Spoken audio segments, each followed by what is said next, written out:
Alors,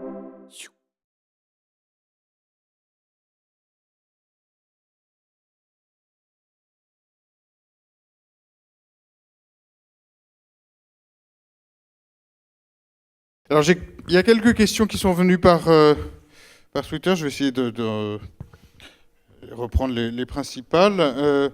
Peut-être immédiatement après cette intervention, en fait, il y a une question qui vient d'arriver qui est mais comment on les forme, ces profs, et notamment quelle est la formation continue de ces profs? Est-ce qu'il faut leur faire passer le BAFA? Pour ceux qui ne savent pas, c'est le brevet d'animateur. C'est une question qui peut s'adresser à tout le monde. Est-ce qu'il faut leur faire passer le BAFA? Je suis pas tout à fait sûr, parce que déjà, on ne sait pas toujours bien jouer de la guitare, ni allumer des feux de bois. En revanche, on peut manger des guimauves. Le métier, c'est pas simplement... quand on parle d'accompagner les étudiants et de pédagogie par l'action, derrière la plaisanterie, il faut comprendre qu'il y a un vrai enjeu. Je vous ai donné rapidement l'exemple de Kodak et de BlackBerry, ou regardez Nokia qui vient d'être vendu à Microsoft. Je ne pense pas qu'il manque d'ingénieurs. Moi, j'ai pas mal tourné dans ces boîtes-là, et notamment, j'ai une belle expérience avec une entreprise qui s'appelle Nortel, qui du jour au lendemain a disparu, ou presque. En tout cas, ça a été plié en 2 ans. 55 000 personnes, l'été 2000, rapidement, il n'y a plus personne. Je vais répondre sur la formation des profs, mais c'est pour vous dire à quel point c'est difficile. Juste l'innovation, juste les compétences technologiques, juste le savoir et le savoir-faire, c'est pas suffisant. Donc comment est-ce qu'on fait? D'abord, la première chose, c'est qu'un prof ne travaille plus seul. Donc on est en équipe, nous on se regroupe alors en cluster, on se regroupe aussi en forme d'écosystèmes, ce sont des écosystèmes qui dépassent Cage. Et comment est-ce qu'on se forme? On se forme comme les étudiants. On se forme en allant chercher la connaissance où elle est, on se forme en échangeant, on se forme de manière sociale. Et les profs là-dessus sont en exploration et en ajustement permanent. Donc nous, on a un devoir, c'est le devoir d'essayer, le devoir d'être créatif, le devoir d'expérimenter. Donc concrètement, aujourd'hui, on délivre, je pense, raisonnablement bien toutes ces heures de cours. On a besoin d'expérimenter, on a besoin d'essayer, et c'est pour ça qu'à Cage, c'est une particularité. On a cette division qui s'appelle recherche, développement, innovation, qui est un prototype de ce que seront probablement les écoles à l'avenir. C'est des endroits où on est aussi des laboratoires pour apprendre, pour les profs, et pour tester des nouveaux modèles. Donc, on apprend en essayant, comme tout le monde. D'autres réponses sur cette question de la formation des profs? C'est pas obligatoire. Deuxième question que j'ai vu passer. En fait, c'était un peu une demande qui était est-ce que, en 2 minutes 30, évidemment, tu es capable de nous raconter ce que vit un étudiant pendant ces 6 mois à Saint-Plon? Ça, je vous dirai ça dans 6 mois, parce que Alors, ce que tu penses, ce que tu rêves qu'ils vivent? Ah, je pense qu'ils vont Mais concrètement, le matin, ils font quoi? Je pense qu'ils vont en apprendre beaucoup sur eux-mêmes. Ouais. Donc, je ne vais pas continuer la métaphore militaire, parce qu'elle vient du modèle des bootcamps américains, mais quand on n'a jamais fait une marche de 100 km, quand on n'a jamais sauté dans l'avion, quand on n'a jamais, je sais pas, tiré avec une arme, ou je sais pas quoi, quand on vit des expériences individuelles et collectives dans des conditions de température et de pression un peu fortes, et qu'on est confronté à son savoir et à plein de choses, on en apprend surtout beaucoup sur soi-même. Donc je pense qu'ils vont sortir transformés. Déjà, au bout d'une semaine, ça commence déjà. Et je pense que quand on secoue des personnalités comme on a sélectionné dans pas un vase clos, mais quand on secoue des gens comme ça pendant 6 mois et qu'on les laisse se frotter les uns avec les autres, je pense qu'il va se passer des choses. Pas forcément de l'ordre du carnet rose, mais il va y avoir du métissage de projets, il va y avoir des choses qui vont sortir. Mais je dirai ça dans 6 mois. Ok, bon, donc rendez-vous dans 6 mois là-dessus. Troisième question que j'ai reçue, on parle beaucoup d'individualisation du processus d'apprentissage. Est-ce que ça veut dire que c'est un pas de plus vers la destruction du lien social, du fait qu'on partage des choses au travers du fait de partager ce qu'on a appris? Au contraire. Au contraire, je crois que les nouvelles technologies aujourd'hui amènent énormément de liens, énormément d'approches. Il va y avoir une approche qui peut être virtuelle et numérisée, modélisée, parce qu'il y a modélisation de l'approche, forcément, dans le one-to-one. Mais à côté de ça, comme vous nous l'avez très bien dit, on recrée un lien social qui est différent à la fois via les communautés, ça c'est les communautés virtuelles où on va partager des choses. Aujourd'hui, que ce soit en entreprise ou les étudiants, on s'interconnecte en permanence pour avoir l'avis d'un autre, essayer d'enrichir son savoir, ne serait-ce qu'aller sur Wikipédia, mais ça, bon, c'est un savoir qui est enrichi par une collectivité. Et nous, on croit très fort au travail collaboratif, que ce soit en entreprise ou au niveau des établissements. Et ce collaboratif, il va se faire en virtuel et en face à face. On voit bien qu'il y a, d'ailleurs, avec ces histoires de MOOC, c'est assez amusant parce que les étudiants vont pouvoir finalement se rencontrer et apprendre à se connaître via un MOOC de manière virtuelle. Et puis, ils vont avoir l'occasion, comme ils habitent à peu près dans le même lieu géographique, de se rencontrer. C'est un peu comme Mythique, là. D'abord, on se rencontre en ligne, ça n'a pas enlevé le lien social. Et puis après, on se rencontre physiquement et on va travailler donc ensuite, j'ai dit physiquement en tout bien, tout honneur, hein, et on va travailler ensuite en commun sur des projets. Donc je crois qu'au contraire, ça élargit le champ des possibles, c'est une très grande ouverture et c'est une demande au contraire de création d'un lien beaucoup plus étroit. Tout à l'heure, on parlait des professeurs. Un professeur dans un enseignement classique est finalement un peu dans une bulle, enfin on peut se mettre dans une bulle s'il le souhaite. Il donne son cours et il part. Et ça peut être des phénomènes qu'on aperçoit notamment dans les amphithéâtres. Je pense qu'avec ce phénomène de pédagogie inversée, où finalement l'étudiant apprend avant le cours et pendant le cours travaille en équipe en étant mentoré par le professeur, crée un lien de toute autre nature, à la fois avec l'enseignant et avec ses camarades. On n'est plus dans un système de compétition individuel qui est cher à notre système actuellement, mais dans un système de partage et d'enrichissement collectif. Donc au contraire. De manière très simple et très concrète, prenez une métaphore qui est facile à comprendre. Quand vous allez au restaurant avec des amis, vous êtes ensemble, c'est du lien social. L'individualisation, c'est juste que dans le menu, vous pouvez choisir ce qui vous plaît à vous. Il n'y a aucun antagonisme. C'est pas parce qu'on cherche à suivre au mieux les besoins d'un individu qu'on le déconnecte socialement. Et au contraire, plus on le suivra individuellement et plus il sera capable de créer du lien social. Frédéric ? Je voulais rajouter un peu de politique là-dedans parce que c'est bien aussi.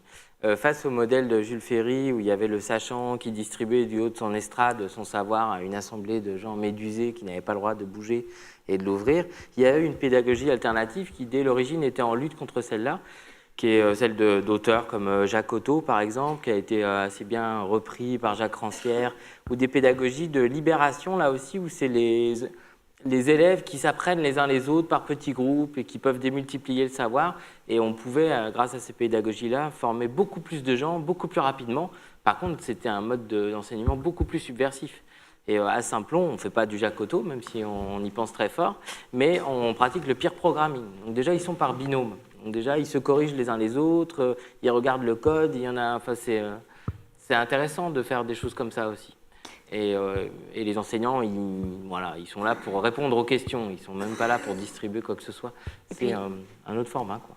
Et je pense qu'il est important d'apprendre aux jeunes le travail en mode projet. On travaille tout le temps en mode projet en entreprise. Et sans frontières. Donc travailler en mode projet, c'est avoir la capacité, c'est le fameux T-shape, à avoir, ou approche en T, pardonnez-moi, où vous avez une compétence, donc qui est la barre verticale du T, une expertise dans un domaine, mais la capacité à appréhender les autres domaines, c'est-à-dire à travailler avec des personnes qui ne sont pas du tout issues de votre formation. Donc c'est ça qui est important, le collaboratif. Donc il faut apprendre dès le départ, et je pense que justement ces technologies numériques peuvent aider et supporter un échange beaucoup plus fort, en tout cas avec des personnes qui ne sont pas forcément issues de votre environnement immédiat.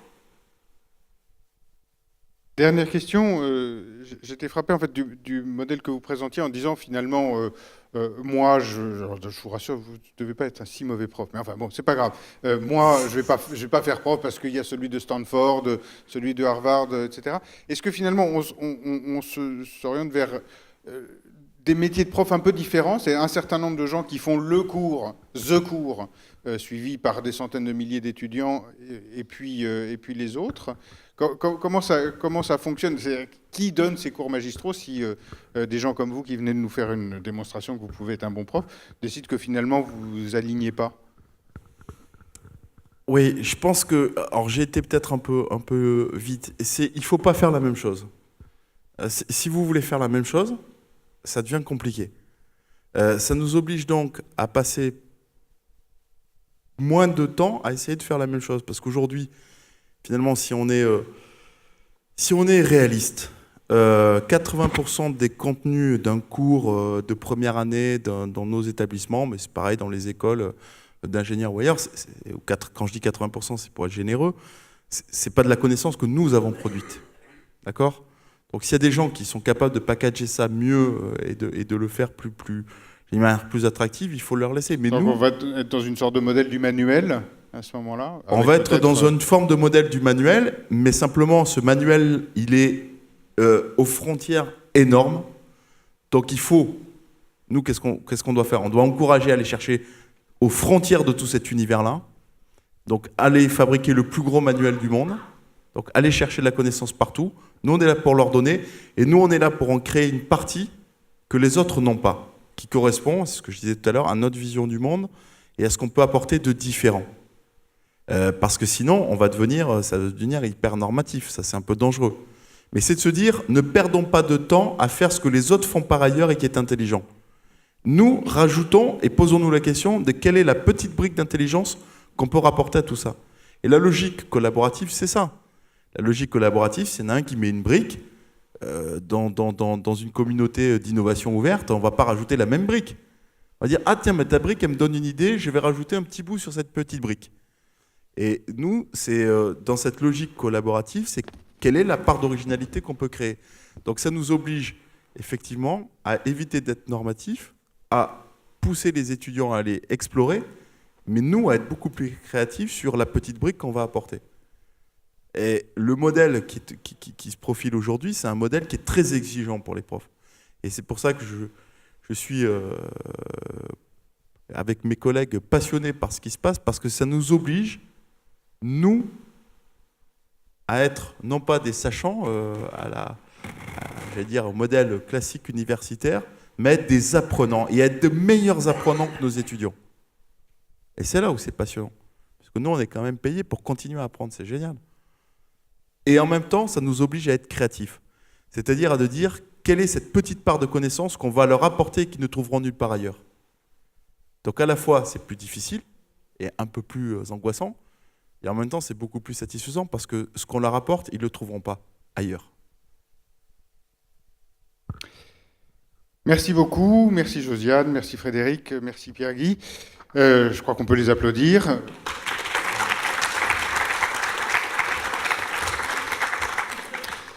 Et donc cette édition de Lift est terminée. Juste quelques annonces pour finir vraiment. Je vois un bras levé, c'est ça? Alors, s'il y a un bras levé... Merci. Voilà, je voulais parler donc de personnes qui sont en situation de trouble d'apprentissage. On est en train de parler de 8 à 10% de la population. C'est-à-dire de personnes dyslexiques, dyspraxiques, dysphasiques, etc. Et effectivement, il y a une formidable opportunité pour eux dans l'arrivée des nouvelles technologies. J'ai équipé mon fils il y a 6 ans, je dirais, dans le numérique. Et il a été le premier élève de l'académie à passer son bac avec un ordinateur, des logiciels, etc. Et puis d'un enfant qui était en échec en 6e, on a aujourd'hui quelqu'un qui est en école d'ingénieur, mais surtout qui fait des choses qui l'épanouissent et qu'il désire faire. Voilà. Et c'est vrai que ce soir, c'est peut-être un petit peu ce qui m'a manqué, c'est-à-dire on a parlé d'individualisation, il y a eu quand même des mots intéressants de personnes en situation de handicap, peut-être par rapport à la paupérisation, etc. Mais je ne voudrais pas qu'on oublie ce type de public-là, parce qu'il a une attente énorme, les parents aussi, les enseignants, je pense aussi. Il y a beaucoup d'enseignants en souffrance parce qu'ils ne réussissent pas sur ces enfants-là. Et moi, j'étais un peu déçu, je dirais, cet été, dans l'appel à projet sur l'éducation lancé par les 3 ministères, de ne rien voir sur l'accessibilité numérique. Et j'ai l'impression qu'on est en train de refaire des immeubles sans ascenseur avec le numérique. Donc, bon, il faut rentrer ça dans les cahiers des charges si c'est possible. Merci. Merci beaucoup. Je crois que c'était important d'avoir ce complément. Alors là, c'est vraiment fini. Non. Ouais, juste une réaction par rapport à ça. Je pense que c'est fondamental. On a parlé d'une forme de diversité. Tu as évoqué une forme de diversité. Il y a effectivement des dispositifs qui existent aussi dans les trucs comme Cage, j'ai cordé de la réussite avec des gens en échec scolaire, etc. Et je tiens à dire que c'est dans cette complexité, dans cette ouverture sur le monde que nous, on tire notre richesse. De donner un exemple juste, on a monté un programme spécialement. Alors, ce n'est pas le même type de difficultés d'apprentissage, mais pour des déficients visuels. On a monté un programme spécialement à l'aide des technologies. Et on n'a donné que quelques exemples là, mais notre ouverture sur le monde, ce n'est pas juste les nationalités, les croissances, les pays émergents, etc. C'est toutes les diversités. Et cette complexité, c'est celle à laquelle on doit répondre.